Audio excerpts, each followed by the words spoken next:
ناظرین کرام، یہ بات ہے سال 2003 کی، جب دبئی کی شاہی فیملی نے ایک بہت ہی مختلف پروجیکٹ کی بنیاد رکھی، جس میں ان کا خواب سمندر کے پانیوں میں 300 مصنوعی جزیرے بنانا تھا، اور اس عالیشان پروجیکٹ کو دا ورلڈ کا نام دیا گیا تھا۔ ناظرین، اس پروجیکٹ میں ان 300 آئیلینڈز کو دنیا کے نقشے کی شکل دینی تھی، اور ان آئیلینڈز پر دنیا کے بہترین لگژری ولاز، بیچ ریزورٹس اور دنیا جہاں کے تمام آسائشیں میسر کروائی جانی تھی۔ ناظرین کرام، میڈیا پر اس پروجیکٹ کو لینڈ آف پیراڈائز کے نام سے پکارا جاتا تھا، اور دنیا کے مشہور ایکٹرز اور شخصیات نے اس پروجیکٹ کی ایڈورٹائزمنٹ میں حصہ لیا تھا۔ لیکن پھر آخر کن وجوہات کے سبب یہ پروجیکٹ اپنے 12 سال مکمل ہونے کے بعد بھی آج ویران آئی لینڈ کا منظر پیش کرتا ہے۔ دوستوں، آج کی اس ویڈیو میں بات کریں گے ان وجوہات کی جس کے سبب کا میگا پروجیکٹ دا ورلڈ بری طرح فلوپ ہو گیا۔ تو اس ویڈیو کو مکمل دیکھنا ہرگز نہ بھولیے گا۔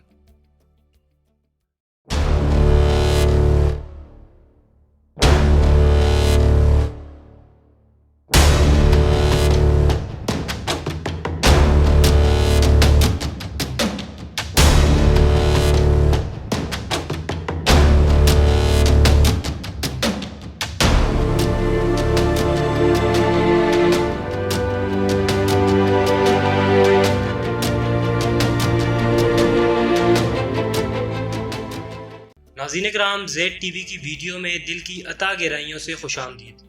دوستوں، آج سے 30 سال قبل دبئی میں صرف ایک بلند عمارت موجود تھی جس کا نام دا ورلڈ ٹریڈ سینٹر ہے، لیکن آج دبئی ایسی ہزاروں عمارتوں سے بھرا پڑا ہے جس کا صحرا دبئی کے رولر شیخ محمد بن راشد المخدوم کے سر جاتا ہے، جنہوں نے 30 سال کے عرصے میں دبئی کو صحرا سے ایک جدید ڈیولپ کنٹری میں بدل کر رکھ دیا۔ ناظرین، 1990 تک اپنے ملک سے نکلنے والے آئل پر ڈیپینڈ کرتا تھا، لیکن اس کے بعد دبئی میں اس قدر جدید کنسٹرکشنز کی گئیں کہ آج دبئی محض 3% اپنے آئل پر ڈیپینڈ کرتا ہے اور اپنا سارا پیسہ ٹورزم سے کما رہا ہے۔ ناظرین کرام، دبئی میں آپ کو دنیا کی بلند ترین عمارت برج خلیفہ بھی ملے گی، اور دنیا کا پہلا 7 اسٹار ہوٹل برج العرب بھی دبئی میں ہی واقع ہے۔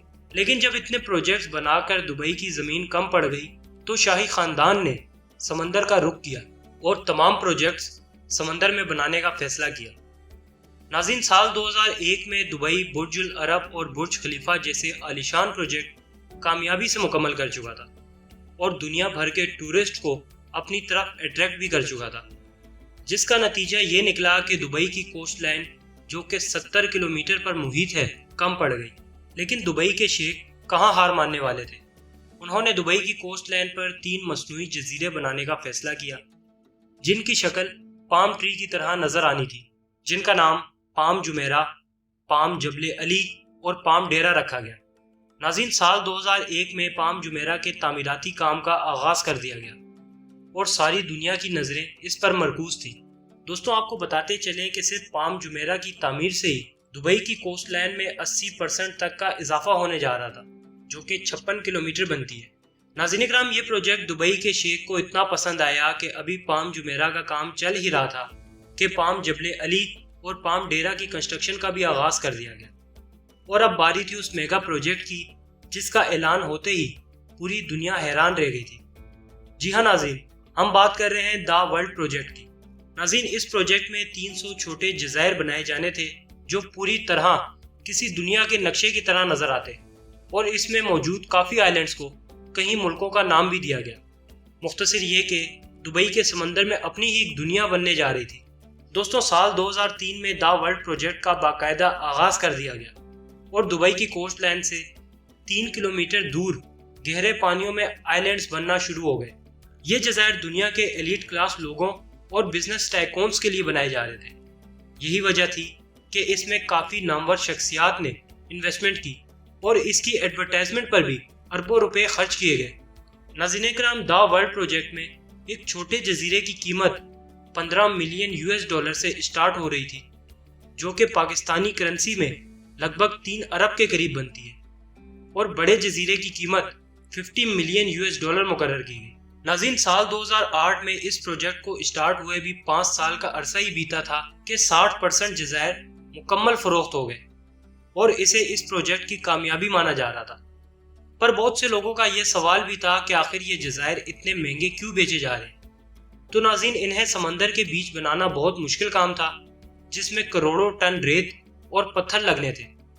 ناظرین گرامی، اس پروجیکٹ میں لگنے والے پتھروں کا وزن 5 لاکھ ٹرین انجنز کے برابر تھا، اور اس پروجیکٹ کی لمبائی 9 کلومیٹر اور چوڑائی 6 کلومیٹر تھی۔ ساتھ ہی اسے بنانے میں 14 بلین US کی لاگت آئی۔ ناظرین، اس قیمت میں دبئی 9 برج خلیفہ اور 14 برج العرب جیسی عظیم الشان عمارتیں کھڑی کر سکتا تھا۔ لیکن دبئی کے شیخ محمد بن راشد المخدوم کا خواب دبئی کی کوسٹ لائن میں اضافے کے ساتھ ساتھ سمندر کو بھی استعمال میں لانا تھا۔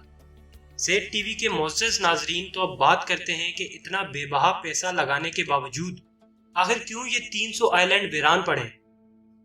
ناظرین، اس پروجیکٹ کی ناکامی میں سب سے پہلا اور مین ریزن تھا اس کا ڈیزائن، جو کہ دنیا کے نقشے کی طرح بننا تھا۔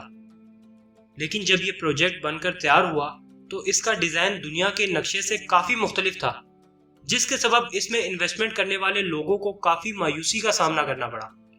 ناظرین، دوسرا ریزن تھا گلوبل فائنینشیل کرائسس، جس نے پوری دنیا کی اکانومی کو بری طرح جکڑ لیا تھا، جس کے سبب دبئی میں بھی پراپرٹی کی قیمتوں میں خوب کمی آئی اور اس کا اثر دا ورلڈ پروجیکٹ پر بھی پڑا۔ ناظرین، جن لوگوں نے یہ جزائر پہلے خرید لیے تھے انہوں نے بھی اس کرائسس کے سبب ابھی تک ان جزائر پر کنسٹرکشن کا آغاز نہیں کیا تھا۔ ابھی دبئی حکومت ان فائنینشیل کرائسس کے ختم ہونے کا انتظار ہی کر رہی تھی کہ ایک اور بڑی مشکل آن پہنچی۔ ناظرین، سمندری پانی کے کٹاؤ کے سبب کچھ آئی لینڈ سمندر میں ڈوبنا اسٹارٹ ہو گئے، اور یہ خبر جیسے ہی بین الاقوامی میڈیا پر نشر ہوئی تو لوگوں کا اعتماد اس پروجیکٹ سے مکمل طور پر اٹھ گیا۔ کچھ سالوں بعد جب یہ فائنینشیل کرائسس ختم ہوئے تو دبئی کی پراپرٹیز کے ریٹ واپسی بلندیوں پر جانا اسٹارٹ ہو گئے، لیکن اس پروجیکٹ کے ریٹ مزید کم ہوتے گئے، کیونکہ اب اس میں انویسٹمنٹ کرنے کا کسی کا دل نہیں تھا، کیونکہ لوگوں کا ماننا تھا کہ یہ جزائر کبھی بھی سمندر میں ڈوب سکتے ہیں۔ ناظرین گرامی، جب اس سمندری کٹاؤ کی انویسٹیگیشن اسٹارٹ کی گئی تو ٹیم کے سامنے یہ نتیجہ آیا کہ پام جمیرہ، پام جبل علی، پام ڈیرا اور دا ورلڈ پروجیکٹ کے لیے ریت پرشین گلف سے ہی نکالی جاتی تھی، جہاں یہ دا پروجیکٹ موجود تھا، اور اس کے سبب یہاں پانی کا پریشر کافی حد تک بڑھ گیا تھا، جو اس کٹاؤ کا سبب بن رہا تھا۔ ناظرین، اس پریشر اور لہروں میں اضافے نے صرف اس پروجیکٹ کو ہی متاثر نہیں کیا، بلکہ ساتھ ہی دبئی کی کوسٹ لائن کو بھی بدل کر رکھ دیا۔ اس تصویر میں آپ دیکھ سکتے ہیں کہ جب 2002 میں صرف پام جمیرہ کا کام چل رہا تھا تو یہ کوسٹ لائن بالکل سیدھی تھی، اور یہ تصویر ہے جب یہ سارے پروجیکٹس مکمل ہو گئے تھے، جس میں واضح دیکھا جا سکتا ہے کہ کوسٹ لائن بھی کس قدر متاثر ہوئی ہے۔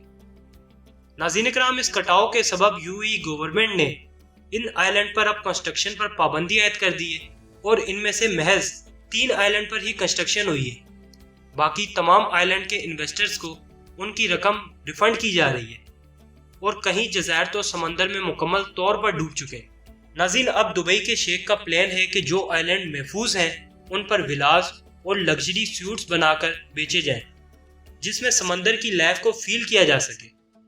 تو امید کرتے ہیں یہ ویڈیو آپ کو بے حد پسند آئی ہوگی۔ ویڈیو کو لائک کرنا اور چینل کو سبسکرائب کرنا ہرگز نہ بھولیے گا۔ پھر ملتے ہیں ایک نئی ویڈیو کے ساتھ، تب تک کے لیے اپنا بہت خیال رکھیے گا۔